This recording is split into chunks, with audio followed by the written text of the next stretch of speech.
Get that worthless piece of trash out of my sight before she stinks up the whole damn place." Eleanor Davenport's voice, sharp as shattered glass, cut through the sophisticated murmur of the Atherton Gallery's annual benefactors gala. She grabbed the young woman's arm, her diamond bracelet scratching skin, and shoved her backward with a venom that was breathtaking in its purity. Some people just don't know their place. The young black woman, whose name was Maya, stumbled. Her simple, elegant navy dress, a stark contrast to the glittering sea of couture gowns, caught the corner of a crystal-laden champagne tower. For a heart-stopping second, the tower swayed, glasses chiming a delicate, panicked chorus. It held, but the damage was done. Every eye in the grand hall, all 200 pairs belonging to Chicago's absolute elite, had turned to stare. Have you ever had a moment where your entire world narrows to a single, searing point of humiliation? A moment where you can feel hundreds of judgments piercing you like tiny needles? Drop a comment below if you've ever felt that kind of intense, unfair scrutiny, because what happened next was a masterclass in cruelty. And before we dive in, make sure you're subscribed and have hit that notification bell, because this story is a roller coaster you won't want to miss. Eleanor's son, Blake, immediately whipped out his phone, a predatory grin spreading across his face as he started filming, zooming in with grotesque precision on Maya's stunned expression. "This is going straight to TikTok, folks," he narrated to his followers, his voice oozing condescension. "Tonight's episode of When Keeping It Real goes tragically wrong." Poor little thing thought this was a soup kitchen. His sister, Savannah, a vision in pale pink Chanel, snatched the invitation from Maya's trembling hand. She held it aloft like a battle trophy, her laughter tinkling with malice. "Look, everyone, we have an imposter. Someone's playing dress-up with a ticket they probably printed at a FedEx store in Englewood." With a theatrical flourish, she ripped the thick cardstock in two. The sound, a sharp, violent tear, seemed to echo in the sudden, cavernous silence. The two halves fluttered to the polished marble floor, landing near the toe of Maya's simple, unbranded heel. Security guards in sharp black suits began to move in, their faces grim, as the Davenport family, Eleanor, her husband Harrison, and their two social media-addicted children, Blake and Savannah, formed a tight, menacing circle around Maya. Their phones were all out, a multi-angled firing squad capturing her complete and utter degradation. The 200 elite guests, a glittering pack of wolves who had paid $25,000 a plate to be there, turned as one to watch the evening's unexpected and apparently welcome entertainment. Maya knelt to retrieve the torn pieces of the invitation, her hands shaking almost imperceptibly. A wave of snickering and outright laughter rippled through the crowd. But here's the question they should have been asking themselves. Have you ever tried to publicly destroy someone without having the faintest idea that you were, in fact, orchestrating your own spectacular, career-ending, legacy-shattering execution? Maya collected the fragments with a grace that was almost unnerving. As she knelt, the Davenports towered over her, their phones glinting under the priceless chandeliers like the eyes of predators. "Ladies and gentlemen," Eleanor announced to the rapt audience, her voice dripping with a fake theatrical concern that was far more insulting than her initial outburst. "So sorry for the interruption. It seems we have a gate crasher. A little social sanitation is in order. Some people simply refuse to understand the meaning of the word exclusive." Blake adjusted his camera angle, speaking directly into his phone with the practiced cadence of a seasoned influencer. "Guys, you are witnessing peak delusion right here. This is a teachable moment about social boundaries." His TikTok live view count was already rocketing past 30,000. Savannah had switched to Instagram, her own live feed jumping from 50,000 to 65,000 followers in seconds. "This is actually painful to watch," she whispered to her audience, a hand fluttering to her chest. "Like, the secondhand embarrassment is literally killing me right now. It's so cringe." The museum's head of security, a stoic man named Frank Miller, approached with a visible reluctance. Trailing him was Dr. Alistair Finch, the museum's director, his face a tight mask of professional anxiety. "Ma'am," Miller addressed Maya, his voice a low rumble, I'm going to have to ask you to verify your invitation for tonight's gala." Eleanor let out a sharp, cutting laugh that sounded like a dying bird. "Frank, darling, the evidence is right there on the floor. It's clearly a forgery. Look at the paper quality. Probably printed in some back alley shop in the South Side." The circle of designer gowns and bespoke tuxedos pressed closer, a perfect arena of judgment. The glare from their phone screens was blinding. Dr. Finch was nervously tapping at his tablet, his brow furrowed. The Sterling Innovations table, they're listed as our premier platinum sponsor, a $250,000 contribution for the new arts education wing. "Anyone can look up a foundation's name," Blake interrupted, his phone still glued to Maya's face. "Dad, didn't you handle corporate security at Sterling Cooper before you started your own firm? Tell them about identity theft. It's a real epidemic." Harrison Davenport, a man whose tailored suit couldn't quite hide the scent of desperation clinging to his failing real estate empire, pushed through the crowd. His own phone was buzzing incessantly in his pocket, a frantic, persistent vibration he chose to ignore. "What in God's name is all this commotion? I have the Sterling Innovations signing at 9 a.m. sharp tomorrow. The $1.5 billion partnership that saves our company." "Handle your business calls later, Harrison," Eleanor snapped, her voice a low hiss. "We are dealing with a social emergency that could tarnish our family name." The event coordinator, a harried-looking woman named Chloe, appeared with her clipboard, whispering urgently to Miller. "Sir, the live auction for the children's wing starts in 5 minutes. We need to resolve this. Now." Maya finally stood, the 2 torn pieces of the invitation held carefully in her palm. Her voice, when she spoke, was steady, calm, almost serene, a placid lake in the middle of their hurricane of hate. "I understand," she said, her eyes meeting Eleanor's, "that there has been some confusion about my presence here tonight." "Confusion?" Savannah laughed, the sound amplified by her phone's microphone. "Girl, there's no confusion. You don't belong here. This isn't a community block party." The comments on her live stream exploded in a torrent of digital bile. "Why won't security just drag her out?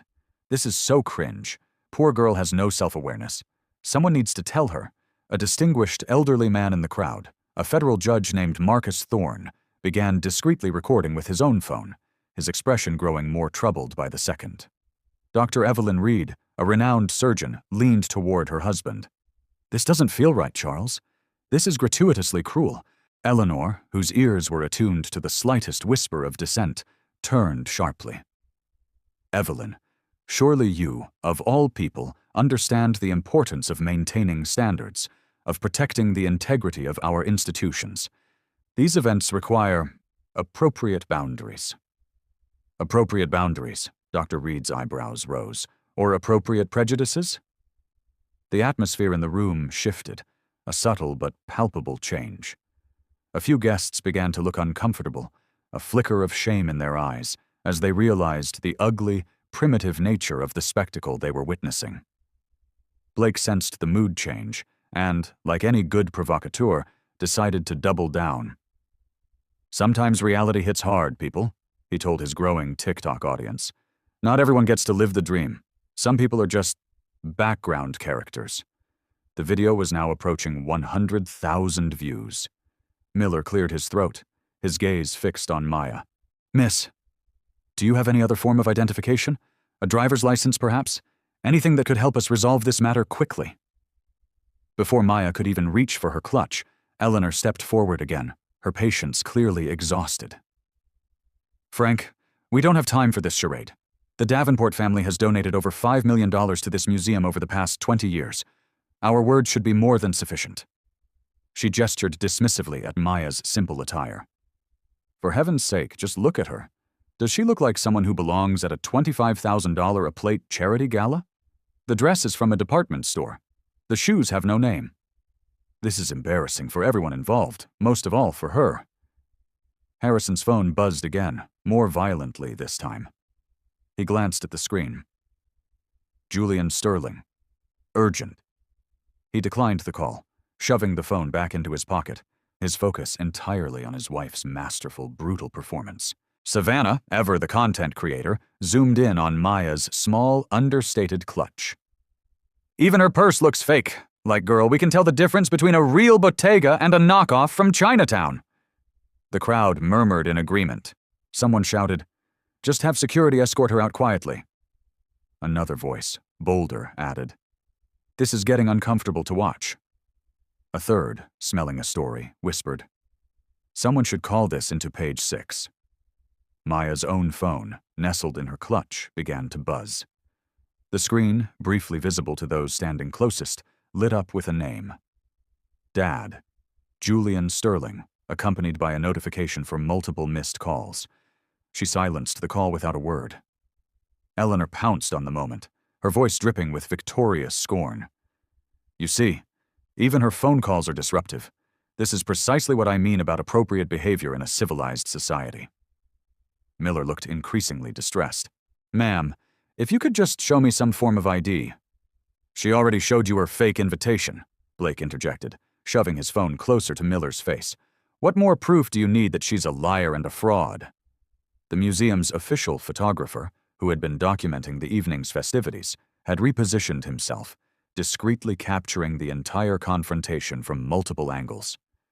The images he was taking, sharp and unflinching, would later become critical evidence in ways none of them could possibly imagine. Dr. Finch checked his watch, his face pale. 8:57 p.m. Ladies and gentlemen, our live auction begins in less than 3 minutes. We must proceed. "This must be resolved first," Eleanor finished firmly, her voice ringing with the absolute authority of old money and unquestioned privilege. She turned to address the entire crowd, a queen holding court. "Before we proceed with tonight's important festivities, we need to handle this security breach appropriately. We need to send a message." The circle of Chicago's elite tightened around Maya like a designer-clad noose. What had begun as curious observation had morphed into active, gleeful participation as more socialites pulled out their phones, turning a human being's humiliation into their prime social media content for the week. "This is actually insane," whispered a prominent lifestyle blogger, Rebecca Vance, into her phone, live streaming to her own 80,000 followers. "It's like watching a social suicide in real time. You can't make this stuff up." Eleanor fed off the crowd's energy, her voice rising theatrically. "Ladies and gentlemen, this is precisely why these exclusive events matter. Without proper screening, without maintaining our standards, anyone can just waltz in off the street and contaminate the atmosphere. It's about protecting our culture." Blake had switched to a second TikTok account, one he reserved for what he called cringe content. His follower count on that platform was climbing past 150,000 as he provided a running, snarky commentary. "Update. Security is still paralyzed. She still hasn't been removed. This is getting painful, guys. The awkwardness is at a 10. Judge Thorne stepped forward, his very presence commanding a sliver of attention. "Eleanor, as someone who has presided over discrimination cases, I must say this young woman has remained calm and respectful throughout this ordeal.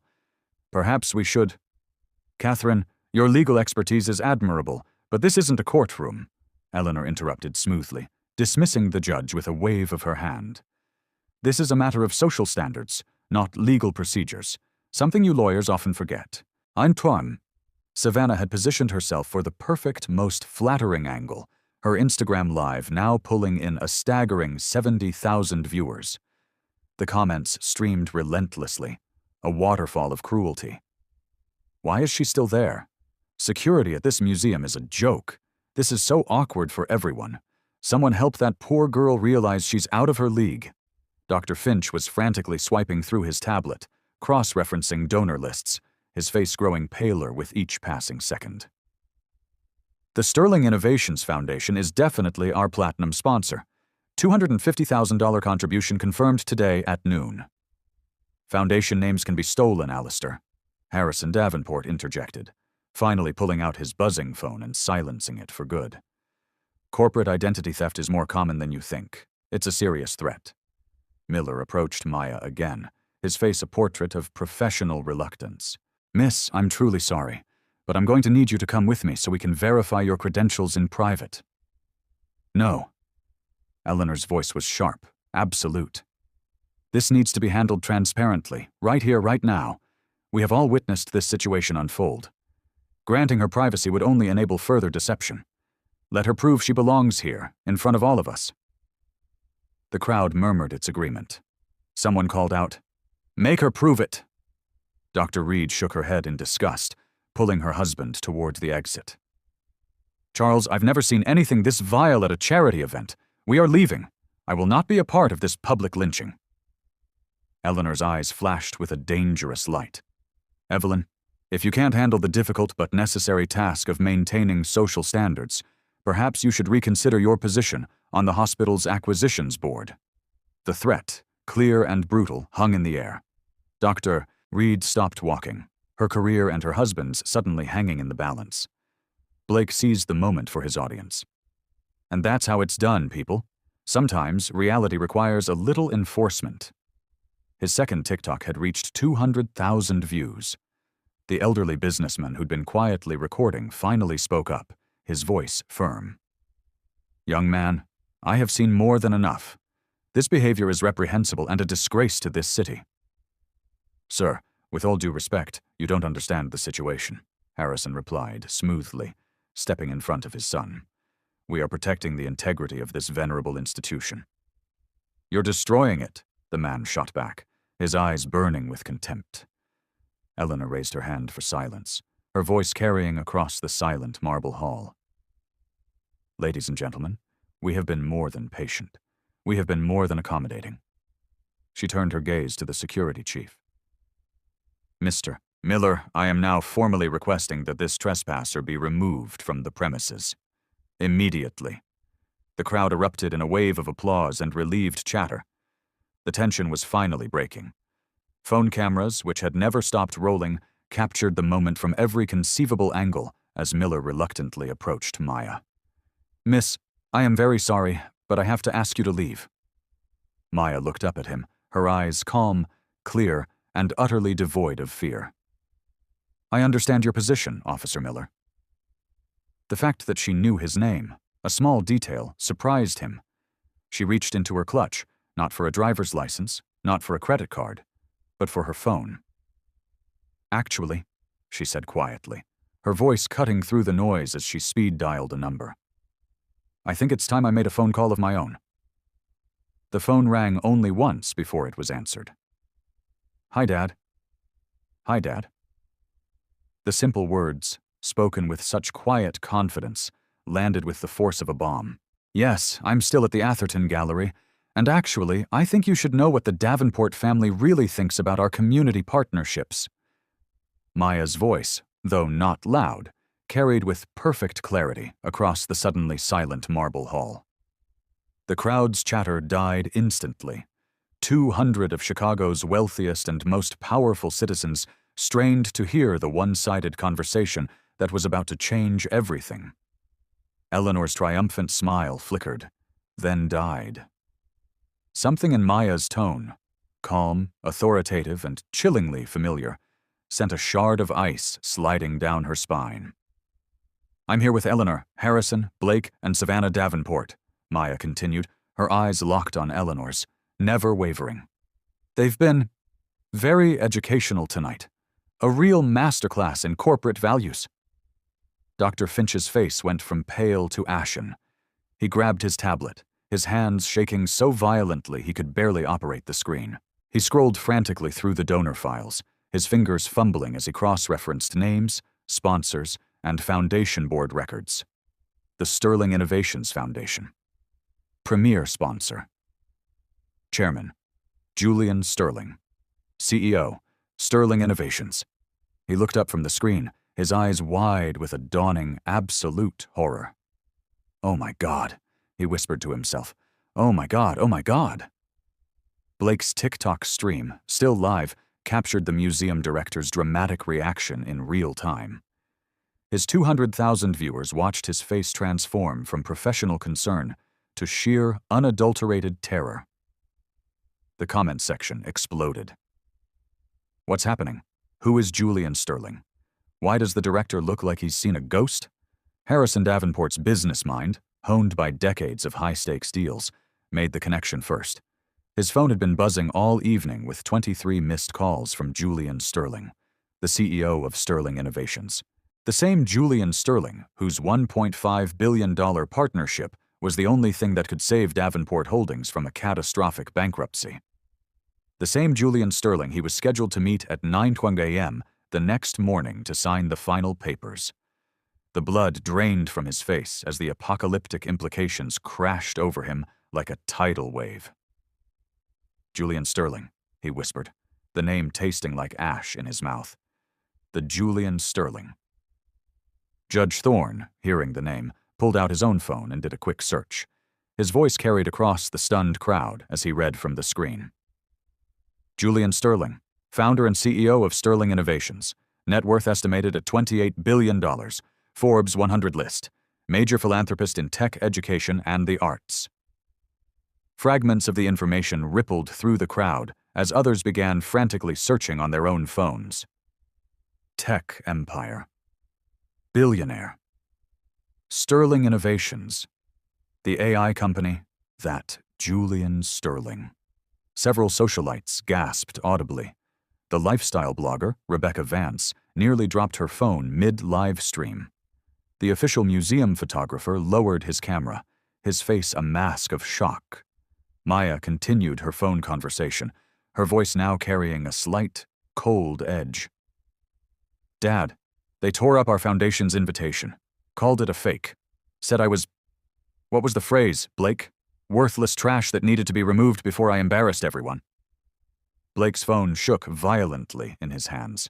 His audience of over 200,000 watched in real time as the blood drained from his face, his cocky smirk replaced by a slack-jawed expression of pure horror. The comment section, once a river of mockery, instantly shifted to shock and awe. Wait, what? Is she for real? Julian Sterling has a daughter? This family is about to be erased! Savannah's Instagram live chat erupted into utter chaos. OMG, that's the Sterling Iris. She's Julian Sterling's daughter, the tech billionaire. Holy so. They are so screwed. Screen recording everything. This is history. Eleanor grabbed Harrison's arm, her perfectly manicured nails digging into the fabric of his expensive suit. Her grip was desperate, her knuckles white. Tell me this isn't happening, she hissed, her voice a ragged whisper. Tell me that's not actually the Julian Sterling whose company partnership is the only thing standing between us and complete and utter ruin. The $1.5 billion joint venture we are signing tomorrow morning, Harrison whispered back, his own voice cracking under the immense pressure. The deal that saves our entire empire, our name, everything. Dr. Finch's voice cut through the crowd, shaking with a panic so profound it was almost pitiful. Miss Sterling, Maya Sterling, I am so deeply, profoundly sorry. There has been a terrible, horrible misunderstanding. Actually, Dr. Finch, there's been no misunderstanding at all. Maya's voice remained perfectly calm, almost serene, which made her words all the more devastating. Everyone here has seen exactly who the Davenport family really is when they think nobody important is watching. The crowd's phones were still recording, but the energy had inverted completely. What had been, moments before, a source of cruel entertainment was now becoming a mountain of evidence. Criminal evidence, civil evidence, career-destroying, life-altering evidence. Security Chief Miller backed away from Maya as if she were radioactive, his hand instinctively moving toward his radio earpiece. Ma'am, Ms. Sterling, I had absolutely no idea. I was just following the museum's protocol and the sponsor's request. Of course you didn't, Officer Miller, Maya said, her gaze sweeping over the sea of stunned faces. That was precisely the point of tonight, to see how people treat others when they believe there are no consequences. She held up the two torn pieces of the invitation, each fragment catching the light from the chandeliers. This, she announced, her voice ringing with newfound power, is what the Davenport family thinks of a $250,000 charity donation. This is what they think of the foundation that funds arts education for underprivileged children all across this city. Eleanor's mouth opened and closed soundlessly, like a fish gasping for air on a marble floor. Her masterful social media performance had, in an instant, become a public relations cataclysm, broadcast live to hundreds of thousands of viewers across multiple platforms. Blake desperately fumbled with his phone, trying to end his TikTok stream, but his panicked fingers were clumsy and unresponsive. His audience of 240,000 people watched him tremble in real time, the comments flooding in. "Don't stop recording. This is legendary. Screen recording for the history books. Best plot twist ever." Savannah, with slightly better reflexes, managed to end her Instagram live. But 70,000 viewers had witnessed everything, from start to finish. Screenshots, screen recordings, and memes were already spreading across TikTok, Twitter, Instagram, and Facebook with viral velocity, a digital wildfire that could never be contained. "Dad," Maya continued into her phone, her voice now as cold and sharp as a surgeon's scalpel. "Should I mention that Blake has been filming this entire incident for his TikTok followers? That Savannah live-streamed my humiliation to over 70,000 people? That Eleanor announced to 200 of Chicago's elite that I was trash, who needed to be removed from civilized society?" Harrison tried desperately to salvage the situation, stepping forward with his hands raised in a gesture of pathetic surrender. "Ms. Sterling, Maya, please, there's been a terrible, terrible mistake. My family, we had absolutely no idea who you were." "No idea about what, Mr. Davenport?" Maya's voice was like ice. "No idea that a black woman could afford a ticket to a charity gala? No idea that someone in a simple dress might possess generational wealth? Or no idea that your actions have consequences that extend far beyond your petty, insulated social bubble?" The crowd pressed closer, their phones still recording from every conceivable angle. The power dynamic had not just reversed, it had been completely annihilated. The Davenport family now stood trapped in the center of the circle, surrounded by the very cameras they had once wielded as weapons, documenting their public destruction for the world to see. Dr. Reed, the surgeon, stepped forward, her voice carrying with professional authority. "As a medical professional and a direct witness to everything that has transpired here tonight, I can and will testify that this was a textbook case of systematic discrimination, deliberate, calculated, and profoundly cruel." Judge Thorne nodded grimly, his own phone still recording. "I have presided over enough civil rights cases to recognize textbook racial and class-based profiling when I witness it firsthand. This was not a misunderstanding. This was a choice." The elderly businessman who had spoken up earlier stepped forward as well. "Young lady, my name is Arthur Corrigan. I have the entire incident documented on my phone, from the moment Mrs. Davenport called you worthless trash, until this very second. It is yours to do with as you see fit." Maya's phone conversation continued, each word audible to everyone in the deadly silence of the hall. "Dad, they wanted to remove me from the charity gala that our foundation is sponsoring. The same museum where we endowed the entire modern art wing for $15 million last year." Eleanor finally found her voice, though it came out as a strangled, desperate whisper. "Please, your father, our companies, this partnership deal, it means everything to us. It's our future." "Eleanor," Maya said quietly, ending her call and pocketing her phone. She looked directly into the eyes of the woman who had tried to destroy her. "You just spent 42 minutes telling 200 people, and hundreds of thousands more online, that I was worthless trash who didn't belong in civilized society. You filmed it. You broadcast it live. You made my humiliation into entertainment for your social media followers." She gestured to the crowd of phones still recording their every move. "What exactly did you think was going to happen when the truth finally came out?" Blake's TikTok was still running, his own terror-stricken face now the star of the show as the reality of his actions crashed down upon him. The comment section had become a tsunami of condemnation.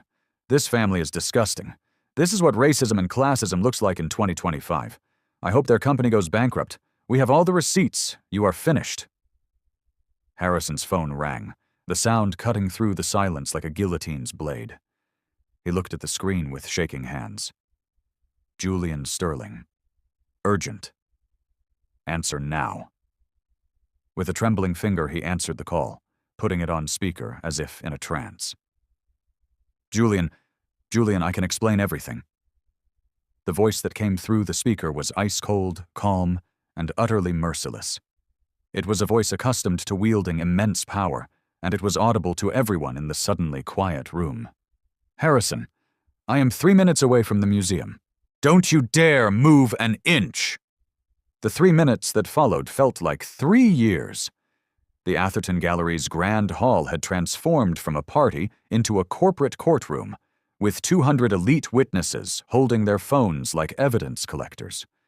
The Davenport family stood frozen in the center, a tableau of ruin, while Maya remained on the periphery, calmly checking her messages. A text on her screen was briefly visible to those nearby. Dad. Board emergency meeting has been moved to 10 p.m. tonight. Davenport Partnership is the only item on the agenda. The massive, ornate doors of the museum opened with an echoing boom that silenced every last whisper. Julian Sterling entered, not like a man, but like a force of nature. He was tall, impeccably dressed in a dark, custom-tailored suit, and flanked by 2 assistants and a woman who was clearly his general counsel. His presence commanded the room instantly. Conversations died mid-sentence. Phones were lowered slightly as the crowd instinctively recognized true power when it walked into a room. "Good evening," Julian said, his voice carrying easily across the hall.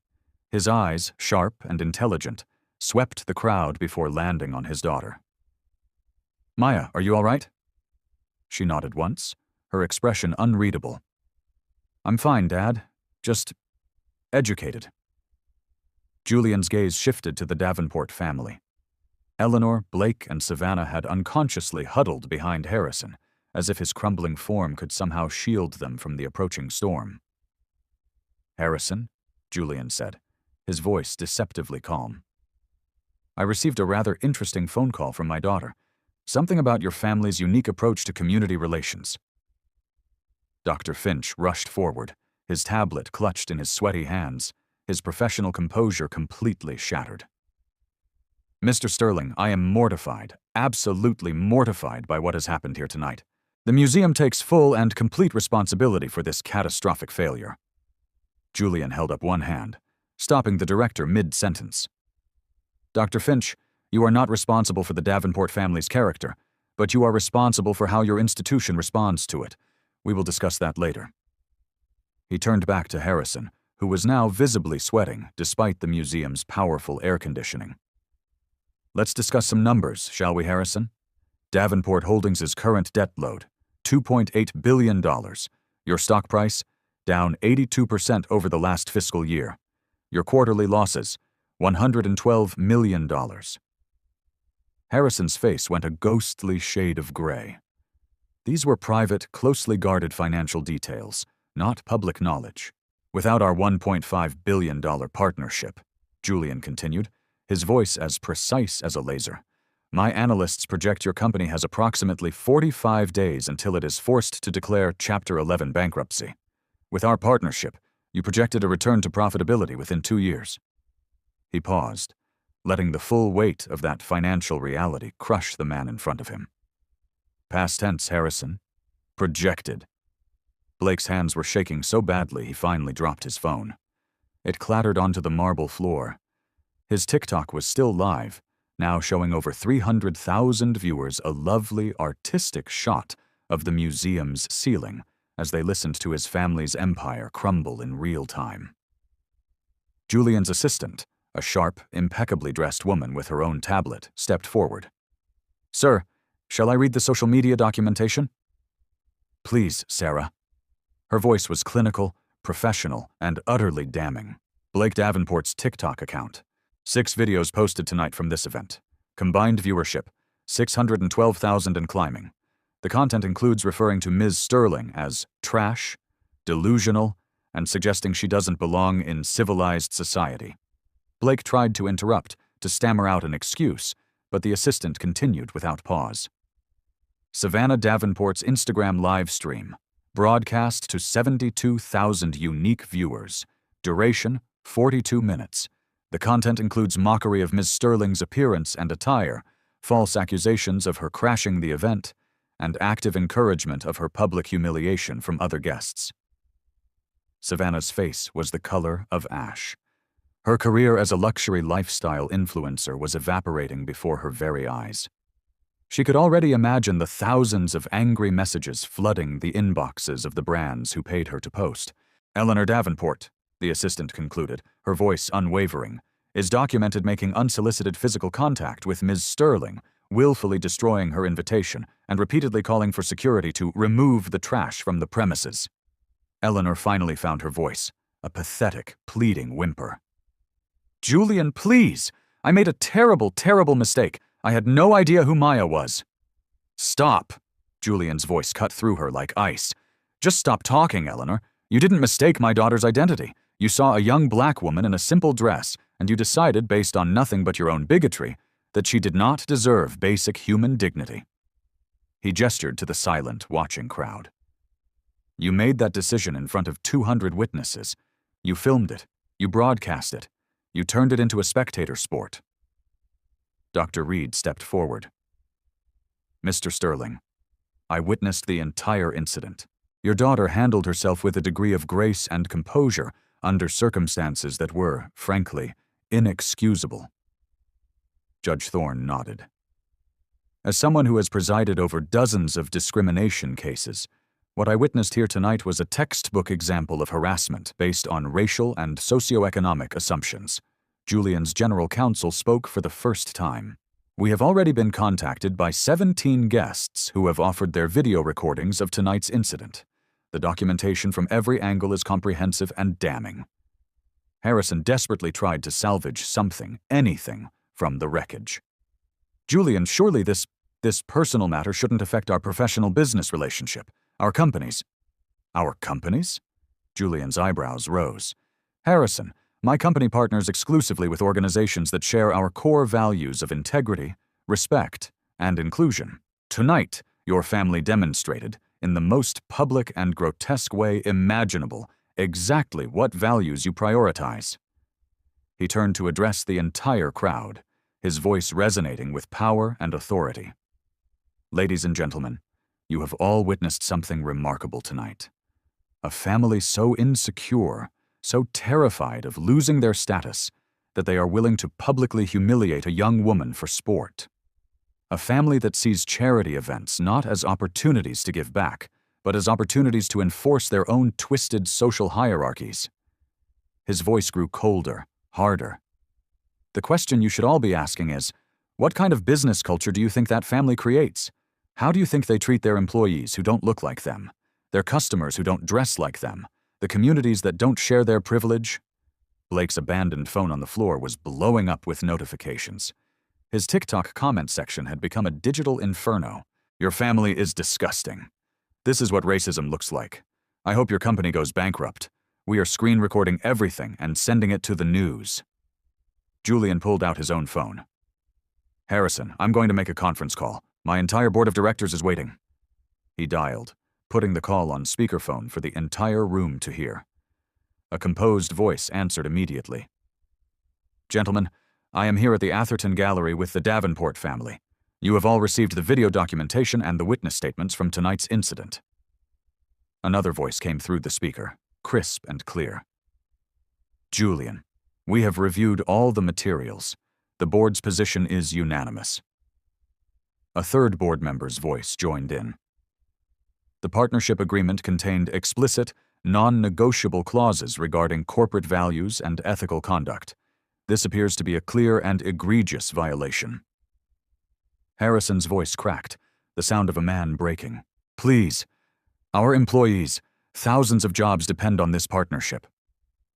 Harrison, Julian said quietly, his voice now laced with a profound sadness. You should have thought about your employees before you and your family decided to publicly humiliate and dehumanize mine. Maya spoke for the first time since her father's arrival, her voice clear and steady. Dad, I'd like to suggest something.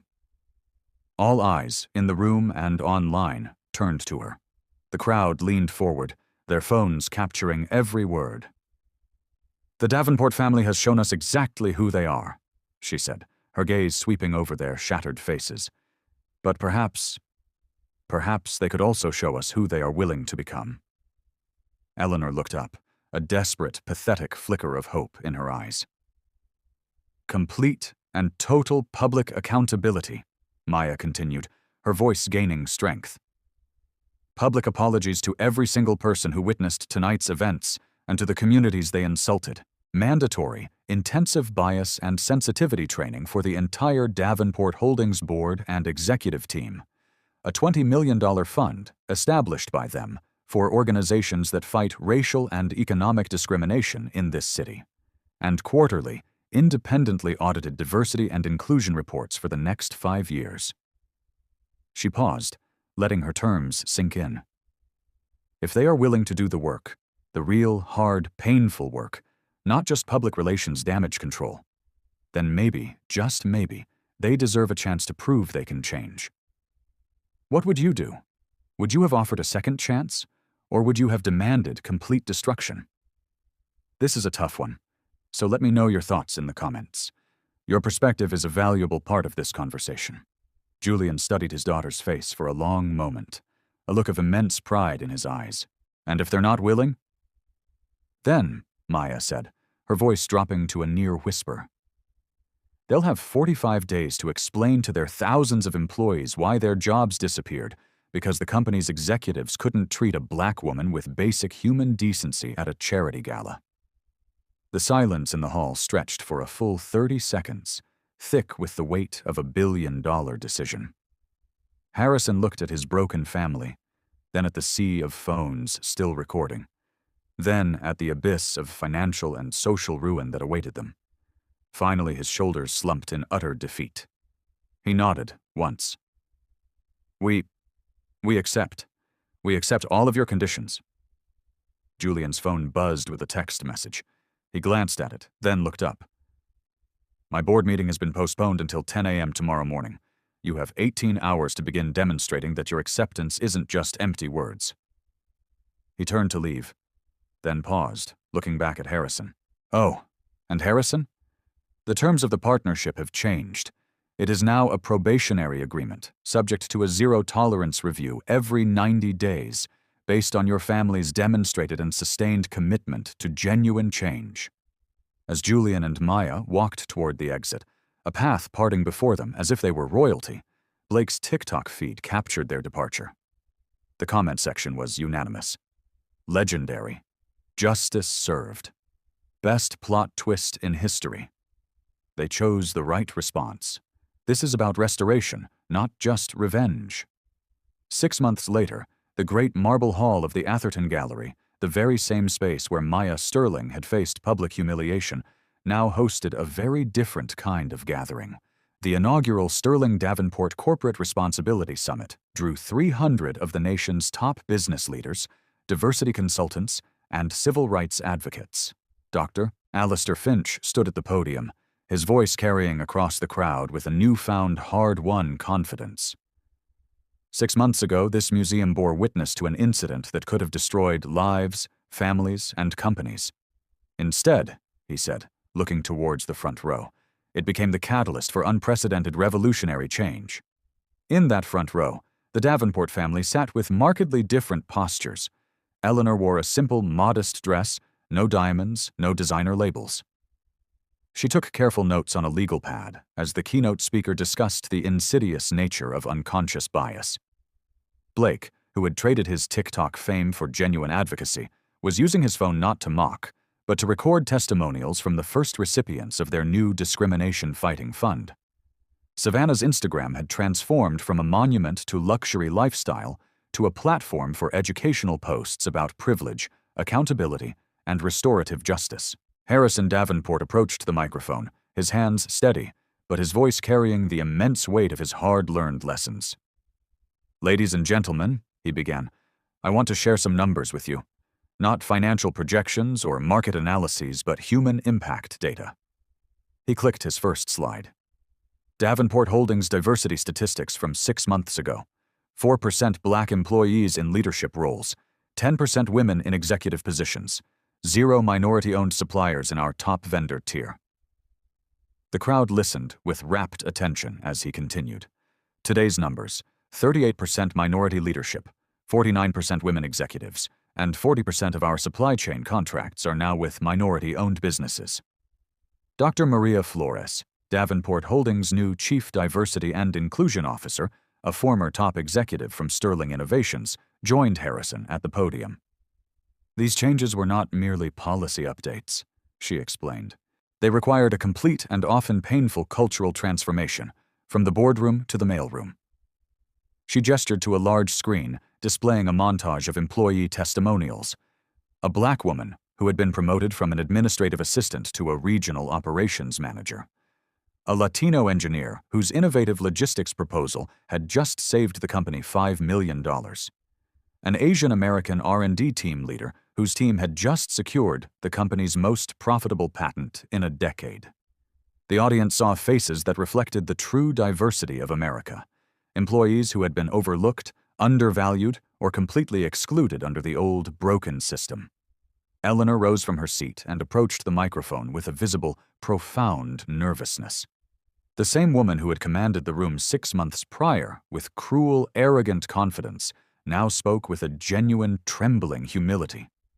"I want to address the elephant in the room," she began, her voice cracking slightly. "6 months ago, in this very spot, I publicly humiliated a young woman based on nothing but my own racist and classist assumptions. I destroyed her invitation, I called her trash, and I tried to have her removed from an event her family had sponsored." Her voice strengthened as she continued, fueled by a painful honesty. "I have spent these past 6 months in intensive, one-on-one bias training. I have volunteered at community centers in neighborhoods I used to be afraid to drive through. And most importantly, I have been listening, really listening, to the people I had spent my entire 60 years of life ignoring." She clicked to a photo of herself, without makeup, wearing an apron, serving meals at a community kitchen. "This is Mrs. Henderson, age 72, a former schoolteacher. She taught me that dignity isn't determined by designer labels. This is Jamal, age 28, a software engineer. He helped me understand that intelligence has no correlation with a person's zip code or the color of their skin." Blake stepped forward, his own transformation perhaps the most dramatic of all. The young man who had filmed Maya's humiliation for TikTok entertainment now spoke with a quiet, firm authority. "My videos from that night have been viewed, in their various forms, over 5 million times across multiple platforms. Initially, I was mortified beyond words. But then I realized, good. Let people see it. Let them see what unchecked privilege and casual prejudice look like when they think nobody important is watching." He showed his phone screen to the crowd. "This is my new TikTok content. Last week, I did a video explaining the concept of implicit bias to a Gen Z audience. It has 1.2 million views. The week before, I interviewed students from historically black colleges about the career barriers they face. That has 2 million views." The comment sections he displayed showed a remarkable, inspiring shift. This is real education. He's using his platform for good now. The redemption arc is real. Savannah's transformation was equally profound. The woman whose Instagram livestream had broadcast Maya's pain to the world now used her platform for social justice education. "I lost over 100,000 followers in the first month," she admitted to the crowd, "but I gained something infinitely more valuable, a community of people who are committed to real, substantive change. My Privilege Check series now reaches over 300,000 people a month with content about recognizing and dismantling systemic advantages." She showed screenshots of her recent posts, partnerships with civil rights organizations, fundraisers for educational nonprofits, and brutally honest discussions about wealth inequality. Finally, Julian Sterling took the stage, his presence still commanding, but warmer, more approachable than it had been on that fateful night. "The question that everyone in the business community has asked me is, why? Why did you give them a second chance? Why not simply destroy them and move on?" He paused, his gaze scanning the audience. "Because destruction is easy, transformation is hard, and it is transformation that creates the kind of lasting, meaningful change that benefits everyone." The screen behind him displayed the stunning financial data. The Sterling Davenport partnership has generated over $2.2 billion in revenue this fiscal year. But more importantly, he clicked to the next slide, it has created over 3,000 new jobs, with 68% of those positions going to candidates from underrepresented and historically marginalized communities. Dr. Reed, who had witnessed the original incident, stood to speak from the audience. As someone who wanted to walk out of that door in disgust 6 months ago, I am profoundly grateful that I stayed to see what real accountability and genuine action look like. She gestured to a large display board at the side of the stage, showing the concrete outcomes. The Davenport Family Foundation has already donated over $25 million to HBCU scholarships, minority business incubators, and criminal justice reform organizations. But beyond the money, they have donated their time, their platform, and their willingness to be deeply uncomfortable while they learn and grow. Judge Thorne added his own perspective. In 35 years on the bench, I have seen how discrimination cases usually end, with quiet legal settlements and no real systemic change. This represents something new, a model for voluntary, comprehensive, and sustained transformation. But the summit's most powerful and emotional moment came when Maya Sterling herself took the stage. Now 28, and serving as Sterling Innovation's Vice President of Corporate Social Impact, she commanded the room with a quiet, powerful authority. 6 months ago, she began, I stood in this very space being called trash, having my invitation torn in half, and facing security guards who were being ordered to remove me from a charity event that my own family had sponsored. She gestured to the audience, filled with the very people who had watched her humiliation. Today, this room is full of executives who have since implemented mandatory bias training, entrepreneurs who have completely changed their hiring practices, and young people who have found the courage to speak up when they witness injustice. Her voice grew stronger, resonating with a wisdom far beyond her years. The Davenport family's behavior that night was inexcusable and unforgivable, but their response in the months since has been extraordinary. Real change requires both accountability for past harms and an unwavering commitment to future growth. She clicked to her final slide. It was filled with photos of the scholarship recipients, the newly promoted employees, and the new diversity initiatives that were now spreading across corporate America like wildfire. 27 Fortune 500 companies have now adopted similar accountability protocols. 19 universities now require implicit bias training for all incoming students. And 4 states have passed new legislation based on the framework that was born out of the ugliness of that night. The room erupted in a sustained standing ovation as Maya concluded. That night, the Davenport family showed us the absolute worst of who they were. But in these past 6 months, they have shown us the very best of who they can become. Eleanor approached the microphone one last time, tears streaming down her face. I can never undo what I did that night, but I can, and I will, spend the rest of my life ensuring that it never, ever happens again. Not by me, not by my family, and not in any organization that we have the power to influence. The summit concluded with a commitment ceremony, where 47 additional companies signed pledges to implement comprehensive diversity and accountability programs. The Atherton Accord, as it came to be known, became the new gold standard for corporate accountability nationwide. As the crowd dispersed, Blake's final TikTok of the day showed him shaking hands with a group of smiling scholarship recipients. His caption was simple: "Growth is possible. Accountability works. Change is real." And for the first time in a long time, his content was not just viral, it was valuable. And now, I turn the question to you. This story is about a dramatic transformation, but real change often starts with small moments. Have you ever witnessed discrimination, big or small, in your workplace, your community, or your social circles? Share your story, if you feel comfortable, in the comments below. Your voice matters in this crucial, ongoing conversation about dignity and justice. And if you're inspired by Maya's story of resilience and the Davenport's journey of redemption, please like this video and subscribe to the channel for more inspiring accounts of how people overcome adversity and transform their lives. Ring that notification bell so you never miss a story. Share this video with someone who needs to be reminded that their dignity matters, that their voice counts, and that their presence in any space is valuable and valid. Remember, true power isn't the ability to humiliate others.